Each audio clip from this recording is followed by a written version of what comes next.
boost. More boost.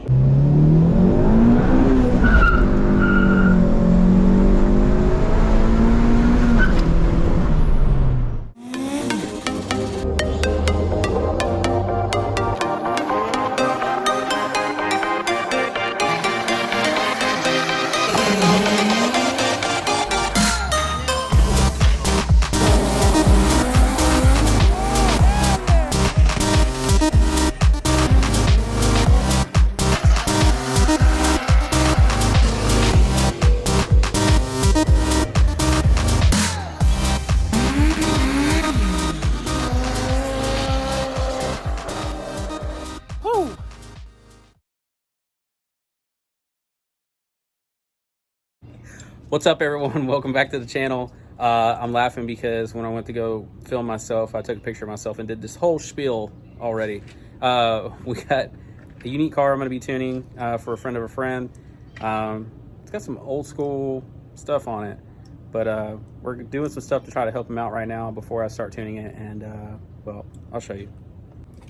So this old girl, this is a 2000 SI. It's got the original B16 in it, but it's got an old school like DNA auto or whatever manifold, Greddy turbo. What else? Rev hard intercooler. Oh yeah, Rev hard intercooler down there. Old BDL fuel rail, AM fuel pressure regulator, BDL cam gears. I mean, she's looks like she was built in 2000 and then got left, but Pretty sure it has Aerospeed coilovers. yeah, it's got some old coilovers. So I keep getting close to them. Same thing. It's got these old Motegis on it. I think the taillights are clear. I mean, not a bad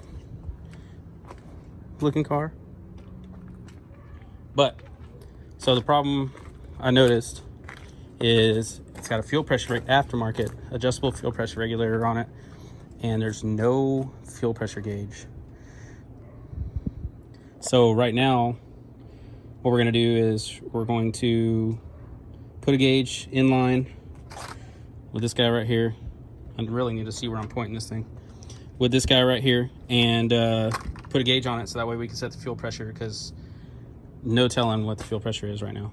But so we're going to do that and try to set this fuel pressure.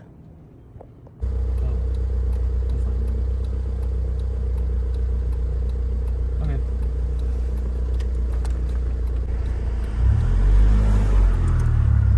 Not double pumping like you should. Oh, goddamn.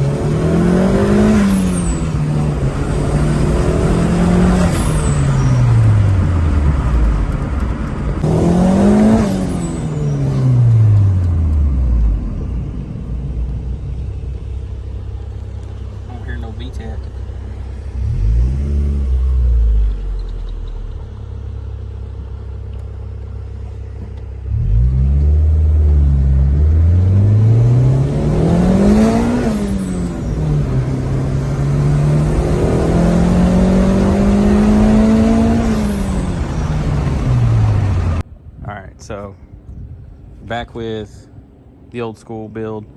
So last night we had a problem with overheating, and also had a problem with like a dead spot in the TPS, so the thing would buck like crazy. So I'm going to try to adjust the TPS, because it has been replaced or adjusted, I don't know, but it's been messed with before and it looks like it's too far one direction. So what I'm going to do is try to adjust it back and see if I can get a smooth transition in Honda on it, because right now you can go all the way up to like a quarter throttle, and you can go all the way up to like a quarter throttle before it reads anything. So it's almost like full race cars, like everything or nothing. So I'm gonna look into a few things and then we'll go back out and tune it some more.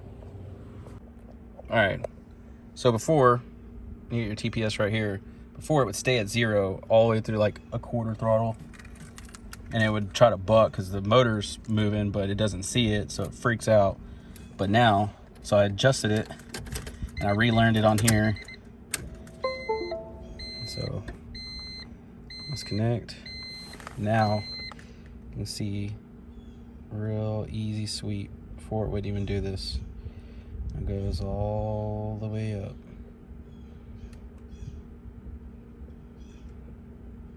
Look at that. Perfect. So I'm gonna try this view out. I found a GoPro head mount. And I've never used one.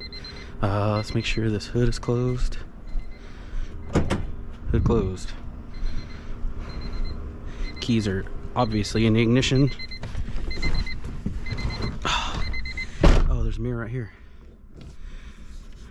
Oh. Cool.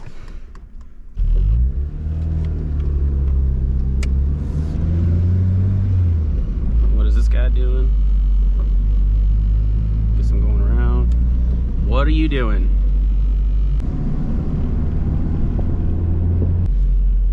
The youngster checking out the Relic, which is kind of what I've started calling this car. It's just got a lot of cool old stuff on it. I mean, the Honda down there, that's an AWD2 ECU that's been converted to an AWD1 by Honda.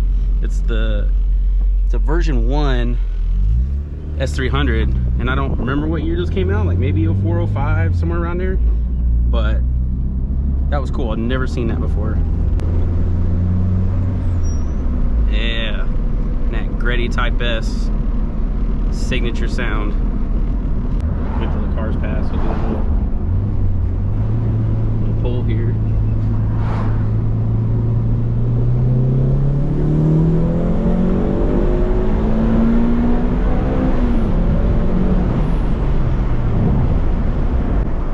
Sometimes it's nice living in Mexico. You can just do stuff like that. This thing only makes 4 pounds of boost. Like, I need to figure out. Yeah, okay. Only makes 4 pounds of boost. Like, you can literally hit it in first and it doesn't even spin the tires.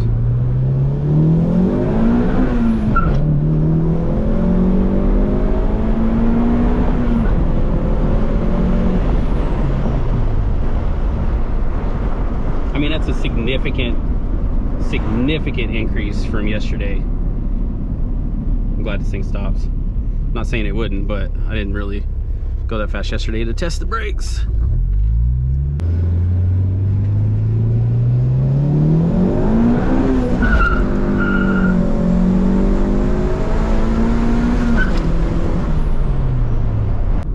It needs a little bit. I think this car sat around for a while, and this gentleman bought it.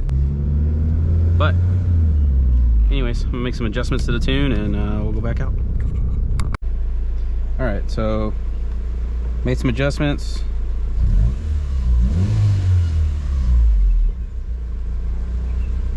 Everything seems pretty smooth.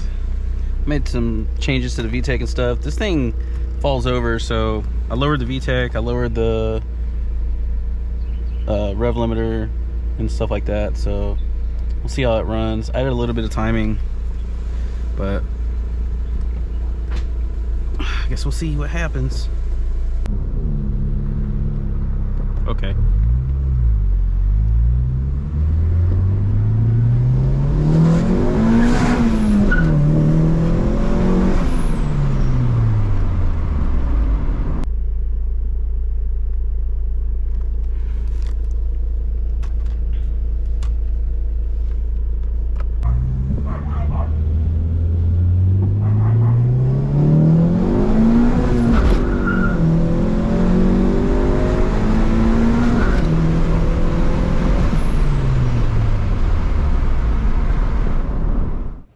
So I think that's gonna be a wrap on the Relic Civic. Got it tuned as best of my abilities with what's on this car and stuff. I think the turbo is choking it down a bunch. It's only running 4 pounds of boost. See, if a stock B16 makes what, 140 to the wheels, then this probably makes like 175. So anyways, I'm about to go drop it off with a customer. He lives right around the corner, so on to the next. So as y'all saw in the no prep video, the pass that we turned it up a bunch against the R8, the clutch just said no more. Like, believe it or not, Del Sols are pretty heavy. That mixed with the all-wheel drive and with the amount of power that we were throwing at it, is a little too much for the twin. And it probably wouldn't be for a new twin, but I've probably got 50 passes on that thing altogether, so it's understandable. So I bought a triple disc, still a comp. I've always run comps. I've never had any issues. You know, everybody runs whatever they prefer, but I've never known anybody to have issues with comp personally. So that's what I run. So you guessed it, we are pulling the trans out again. So I get to pull all this crap off and pull that bad boy out again. But this time, it's not because I broke it. It's just got to change the clutch. So I'm going to get working on that. And hopefully this weekend we go out testing on the street. I got drag radials coming in. So I don't know about the wheel situation because those wheels are only 6.5 wide. So, and the radials are just as wide as that. And I don't know what we're going to do yet. But I got radials coming, and we're going to test on radials and get ready for H-Town Throwdown. So I'm going to get started on this, and ready to go.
So when we pulled this wheel off, we made a discovery.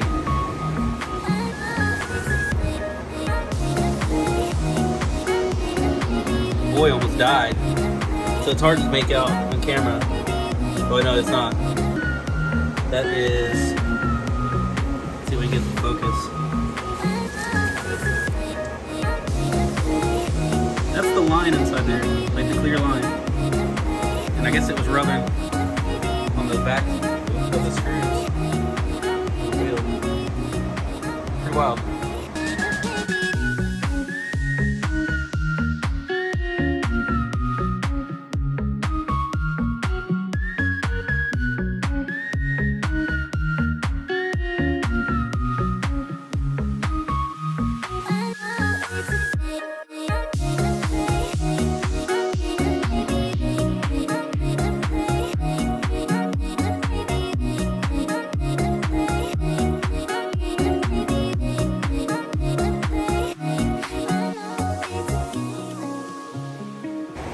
Alright, so I wanted to show this real quick. This is the clutch that came out of the car. This is a twin disc. See the two discs in there. I already have the hat on, but we took it apart. I mean, obviously it's got heat spots all over it, but still a lot of meat left on those discs. I mean, I didn't see any failure points. The discs look fine. Like I said, everything's got heat spots all over it, but that's the norm with a multi-disc clutch like this. So I don't know. Well, this is the new unit. I mean, it basically looks the same if you look at them side by side, but you can see there's 3 discs in there. And the disc on this one, a little bit thinner. But from what I hear, I haven't measured anything yet. For what I'm hearing, that they're about the same height and everything. Like, supposed to be like the same package, just with 3 discs in it. So I don't know. But yeah, this is the new unit. I'm gonna pull this one apart and start putting it in the car and put the trans back in. All right, so we're lucky enough to have Summit, like, I don't know, 40 minutes from here. So with Summit, picked up some ARP flywheel bolts, and then did all that. Got the new triple on.